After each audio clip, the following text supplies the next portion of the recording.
What's up, everybody? Welcome to the SGN podcast. I'm your host, Eagle Call. I want to talk a little bit about the Paulie Malignaggi versus Artem Lobov fight from the other day at Bare Knuckle FC. I think it was number 6. I'm not a big fan of bare knuckle fighting. I'm not gonna lie to you guys. I've seen a few of the fights so far, and sure they're spectacular, I guess you could say, because there's a lot of cuts. They're brutal, and they just are.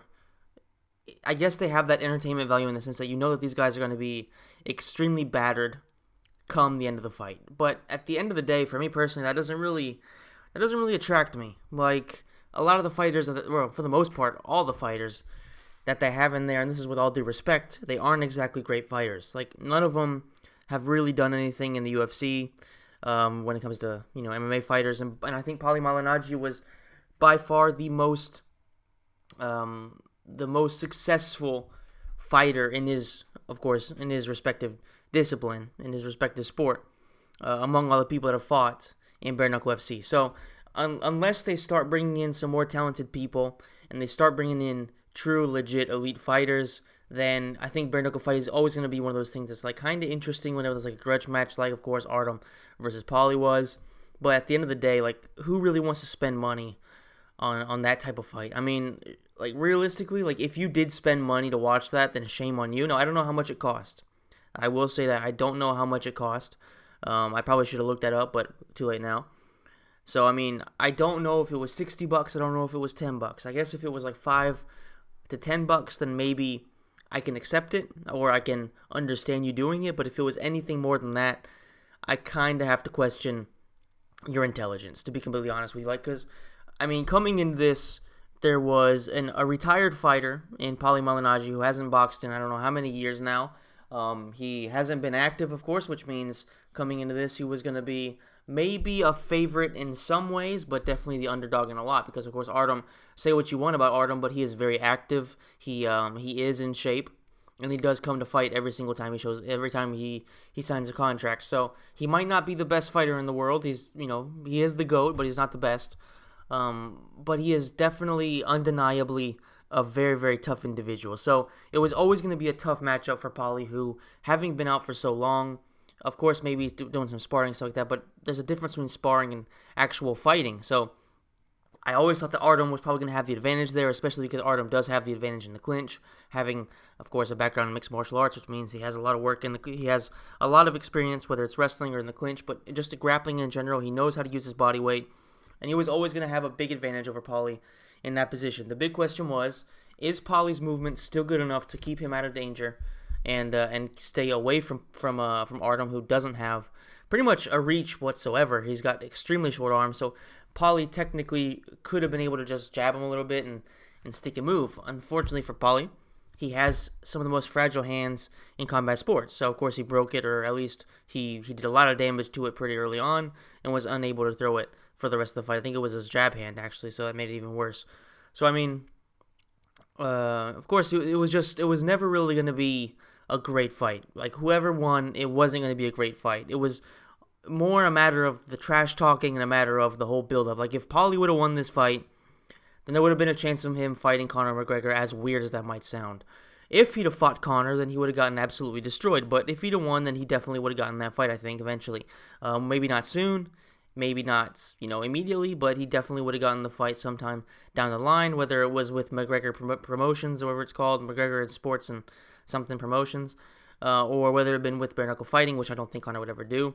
And I definitely don't think he would do it in MMA. So maybe they were done in boxing, just regular boxing under, of course, McGregor Promotions. But, like, regardless, I don't think that this fight was really ever going to be worth buying, unless somehow Artem went out there and just stormed the guy. But Artem, yes, he's a good pressure fighter.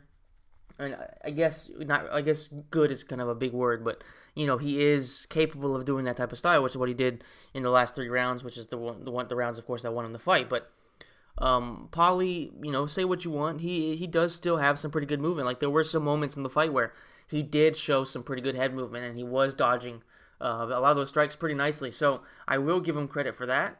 He isn't the best fighter he has ever been, of course, having been out for so long, but he still showed that he does have some quality here and there. Unfortunately for him, getting beat by Artem Lobov, like I said, the GOAT, but not the best, definitely is a sign that you need to retire, because whether it was close or whether you lose, it does not matter. That's a clear sign that you simply are not at the highest level. I mean, let's just be completely honest. Artem, I think, had a 14-16 record or something like that, or a 15-15 record. Very, very salty. Very, very. It's pretty much even. So I mean, he's not a bad fighter. He's just definitely not a really good one. In bare knuckle, I think that he might have some advantages because, of course, he has that toughness. He has that grit. And he just doesn't really. He doesn't really die. You know what I'm saying? You cannot break him. I think that's probably the main reason why McGregor keeps him around in his camp, because of course, Artem, he's not going to give him quality sparring in the sense that he's not going to really be pushed by Artem, because he simply isn't that kind of a striker. He doesn't have that quality. Maybe when it comes to grappling, they might be a little bit even because neither one of them is particularly good, but and on the feet there's just zero comparison. But he simply cannot be finished. So I think that Conor keeps him around because of that very reason. Whether or not that's the right move, I mean, of course, we've seen for the most part in his career, it's been very successful. But of course, as of late, we've seen him get knocked out. Well, I guess TKO'd by Floyd Mayweather. We saw him get shish Khabib'd by Khabib, and we've seen him also get beat by Nate. So I think that you kind of need to have somebody on your level when you are going into a fight against an equal opponent. If you're fighting somebody who is inferior to you, or to which that at that weight class you have very considerable side advantages and stuff like that, then okay, having somebody who's just going to be the nail, even though his name is the Russian Hammer, then that's perfectly fine. But when you need to go against somebody who's also going to be the hammer for quite a bit in the fight, you need somebody else who can really push you and give you really, really, really tough sparring. But back to the main focus of this episode, which is, of course, Paulie versus Artem. I think that, where the fight was really won was where, towards the beginning of the third round, probably in between the second and third rounds, Artem, he realized that it was essentially going to be either he's going to cut off the ring, he's going to get in Paulie's face, close him against the ropes, and get him in the clinch and do some damage there, or he's just going to have to chase him the entire fight and not really do any damage at all. As soon as he landed a big shot in the third round, that's where the complexion of the fight kind of changed, because of course Paulie having one hand, he couldn't really throw what he wanted to, and since he got hurt, or I don't know about if he got hurt, but I think he definitely felt it, and he was definitely kind of understanding that this isn't boxing, in the sense that one punch here that lands really well can do a lot more damage than, or at least, facial damage. I'm not talking about brain damage. I'm talking about purely, because of course boxing has way more brain damage and stuff like that issues, because with boxing gloves you don't hurt your hands, so you can just keep throw and throw and throw as long as your cardio lasts. But with bare knuckle boxing, it's really, really, really catastrophic for your face very, very quickly. So I think that as soon as he got caught by that shot, he kind of realized that Artem in the clinch is a lot more dangerous than he maybe thought, and he realized that he needs to stay away from there as much as possible. The problem is, Artem, it looks like he also started to gain some confidence, because before that he was looking like he was a little bit, I'm not going to say shell-shocked, but he was definitely hesitant because of the movement, and he was getting caught by some jabs. But from then on, you can really see that Artem just kind of turned it around, realized that fight was his for the taking as long as he was able to cut off the ring, and he really started to do that. So he landed some pretty big shots, and he started cutting up Paulie pretty well.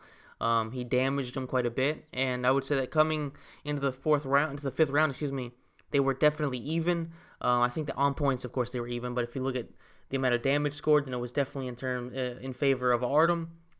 And I think that with a sport like bare knuckle boxing, where it's still very rudimentary, and of course it is technically boxing with some clinching, you could definitely tell that they were kind of favoring more of a boxing rule set. I think it was probably to try to keep things a little bit easier for Paulie, because there were a lot of times, especially in the first or second round, where, especially in the first round, like big time, I was thinking to myself, why the hell is this referee breaking up the fight as soon as they get into the clinch?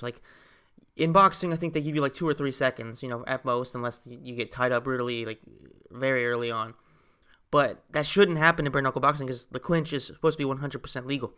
And yet, every time Artem would grab him and start to try to do some work with some overhooks, with some underhooks, the referee would immediately separate them, and it made no sense. But as the fight went on, Artem was able to, thankfully in the sense that for MMA fans, because all the shit that Paulie said, he was able to thankfully get around that and was able to start doing a lot of good work in the clinch, keep him there. I think he got him tired a little bit. He made him feel what it's like to grapple with somebody for once, and really showed him what it's like to have to carry somebody else's weight when he's also trying to land some pretty big shots on you. So I think that was a wake-up call for Paulie there, and that was pretty much the beginning of the end as Artem continued to just pour it on him a little bit with the clinch. Not a whole lot of action, I guess you could say. Like not a lot of big shots except for that one or two that landed in the third and fourth round. But definitely, I think that Artem did enough in the last three to secure himself the win. Paulie, of course, in the post-fight press conference was saying that, in his opinion, it was rigged scoring and stuff like that. The judges are incompetent, which, of course, the judges for the most part are incompetent. But I think the general consensus here is that Artem won. Of course, there's going to be the boxing fans and the MMA haters who are going to be saying that, of course, the boxer won. But that's just because there is going to be bias between sports, especially because it's not like Paulie did a lot to try to unite the different fan bases. What he did was he pretty much tried to make it a boxing versus MMA thing, insulting the MMA fans pretty much as any chance he got, which was always a big mistake considering there's a lot more MMA fans than boxing fans as of right now. And as of right now, like boxing, except for the heavyweight division, there's really nothing there. Like Lomachenko, he's a phenomenal fighter, but let's just be real. How many people outside of the die-hard combat sports fans really know who he is? Of course, he might be huge. He's probably huge in Ukraine. I'm sure he's got a big following, all that stuff. I'm sure he has a few million followers. I honestly don't know. Actually, let me check here right now. I am talking out of my ass, but I don't think he's probably got that much. Let's see, Lomachenko, who, by the way, like I said, is an incredible fighter. Yeah, he has 1.5 million followers, and he is arguably the best boxer in the world. Probably is the best boxer in the world. So, I mean, that just kind of goes to show you, like, boxing as of right now, it's just not really that big. So, I mean, there's definitely arguments to say that, boxing at its best is one of the most entertaining sports in the world. But I would definitely say that for him to go against the MMA fan base the way he did, he definitely didn't earn himself any fans, and especially the fact that he was also spitting on Artem, the fact that he slapped him, which I guess is kind of funny. But if you're trying to represent your sport, a sport that you claim is more sophisticated, it's the more, I don't want to say gentle, like that might kind of sound soft, and it's not the right word for, I would say, MMA or boxing, but it's definitely, I think a lot of the fans and a lot of the boxers actually consider it to be more of a gentleman's game than, say, mixed martial arts, because there is a lot more dirty, I would say, traditionally dirty stuff like clinching and, of course, kicks and stuff like that. So a lot of these boxers kind of see that stuff as not necessarily the right way to fight. So I think that, if you're trying to appeal to that kind of to the MMA fan base and earn yourself some fans and maybe attract some of these guys to a sport that up until, very recently with Deontay Wilder, Anthony Joshua, and of course, in my opinion, the best heavyweight in the world, Tyson Fury, a sport that was pretty much dead. Like realistically, when the Klitschko's were around, the sport was completely dead. When Floyd was around, anytime he would fight, people would watch just because they wanted to see him lose. But like realistically, nobody was excited about boxing unless it was a Floyd Mayweather fight. So, I mean, if you're trying to bring people in to watch the sport, then he did the completely wrong thing by insulting a different fan base and by really looking like a scumbag while he's trying to show that boxing is, of course, the superior sport over mixed martial arts, and showing that boxers are the superior human beings over mixed martial artists. So, in my opinion, this was just a complete and utter goat fuck for Paulie Malignaggi. Like, everything he did, whether it's in the build-up to the fight, the 2 years of talking shit to Conor, saying that he was going to beat his ass, he was a way better boxer, that if they even got close, then he would, beat the shit out of him, when, meanwhile, he can't even beat Artem, who, like I said, he's the GOAT, best fighter of all time in terms of what he brings to the table, but is he the best fighter right now? No, I don't think so. So I definitely think this was just a giant failure in every single way for Paulie, and he needs to stay retired now, because let's just be completely real here, all right? There aren't many more embarrassing things than being retired by Artem Lobov, who, like I said, I have nothing but respect for, but it's fucking Artem. So Paulie, yeah, you should fucking stay away and probably dig yourself a ditch, bury yourself in it, and never just come out of it, because you humiliated yourself in more fashion than Michael Jackson did by raping kids. So that is it for this episode, guys. I hope you enjoyed it. I do actually intend on bringing back the regular videos, like the actual videos, not just podcasts, but actual videos. I don't know how many of those I'll do a week. Maybe maybe 2 or 3, alongside hopefully a podcast, every day or every 2 days, depending on what kind of news comes out. So hopefully you guys will stick around to check that out. As always, I do mention that I am in the process of getting this stuff on all the podcast apps. It's just, like I said, a matter of having the time and really figuring out how to do all this stuff, and hopefully we'll be up there soon. I will leave all the links in the description down below, whether you want to watch me stream on Twitch, and if you want to just see some of these videos/podcasts, then definitely check us out, man. Thank you so much for listening, and I'll see you in the next episode. See you guys.